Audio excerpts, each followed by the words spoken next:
In Arcadia in southern Greece, a small sign points the way to one of the most extraordinary archaeological discoveries of recent years. Almost as if he were an ordinary tourist, the man in charge of the area follows the progress of his life's work. Theodore Spyropoulos, head of Greece's archaeological services in the Peloponnese, has every reason to be proud. Surrounded by the scattered ruins of superb marble columns and Corinthian capitals, a hand-picked team of 50 archaeologists and their assistants, many of them women, are constantly uncovering even more treasures. Much of what they find is in relatively good condition, preserved in an echo of Pompeii, under an avalanche of red earth, which buried the villa during a massive flood and landslide some 2,000 years ago.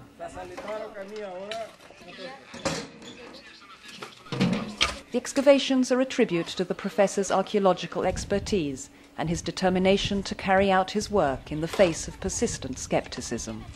We started digging with very, very few financial means, and for many years we used to dig there with 1 or 2 workmen.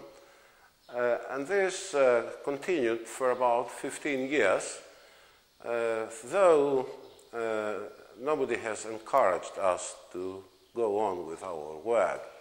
Our instinct was that it deserved to continue because some finds made during our short excavations was a very clear clue of what was to be expected there.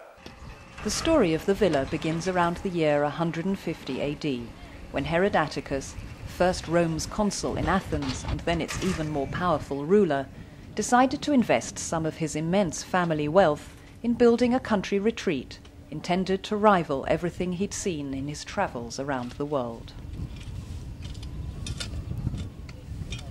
With its once water-filled trench, the design follows the model of Hadrian's villa in Tivoli. The piles and piles of red earth deposited in holes in what remains of the original stucco make restoring the villa a laborious task.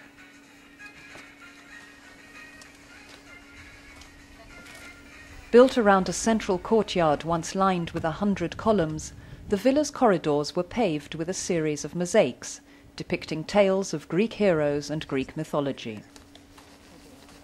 Also infused with red earth, most of the mosaics are in exceptionally good condition and run all the way around the courtyard in a 1,200 square metre frieze of beautiful colour and design.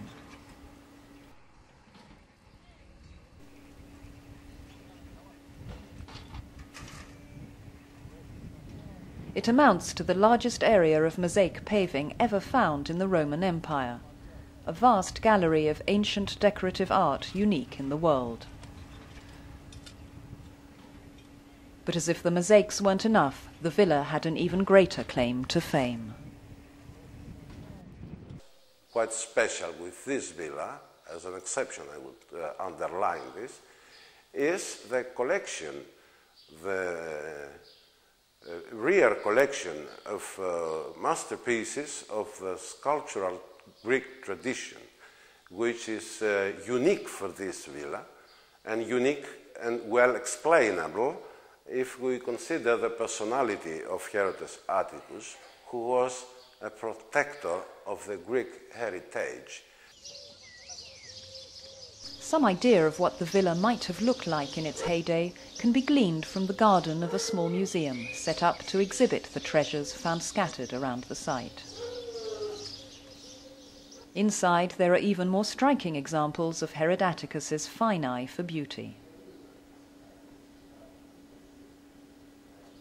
None more so than this exceptional sculpture of Antinous, the love of Emperor Hadrian's life, just one of the many masterpieces currently kept in a downstairs storeroom as they wait to be restored.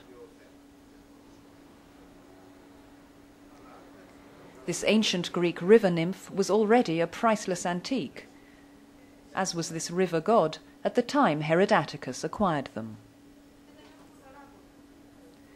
As for commissioned works, the villa boasted a magnificent series of busts of Roman emperors, a pantheon of power whose stern faces once greeted Herod Atticus's guests. Among them Herod Atticus himself.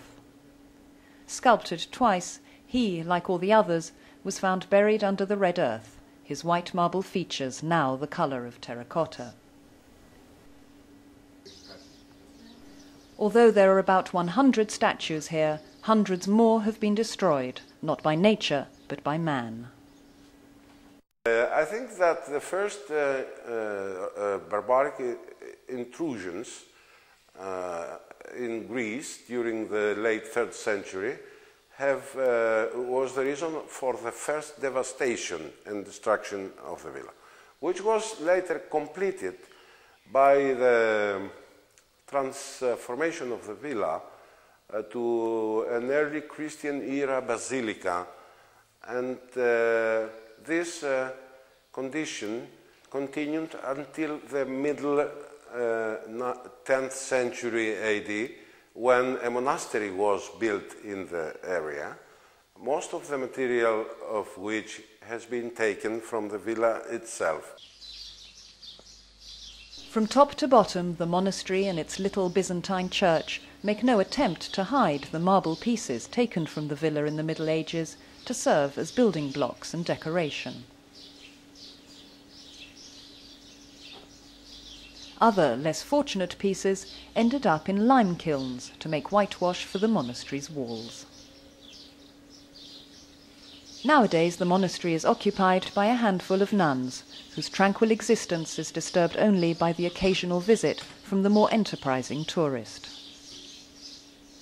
To make matters worse, the monastery was also built on top of a temple to the ancient god of medicine. For the time being, the nuns need not fear. The Greek Church will do everything to protect them from the enthusiasm of classical archaeologists. In the meantime, the digging continues outside the present confines of the villa on land recently acquired from local peasants.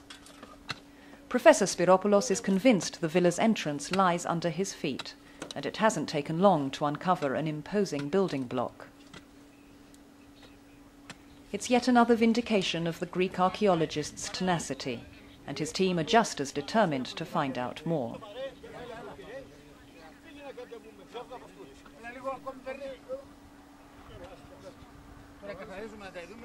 The decorative teeth confirm it was part of a portico. Funds permitting, the day may not be so far away when what's left of Herod Atticus's glorious villa can once again stand out in its Arcadian valley overlooking the sea.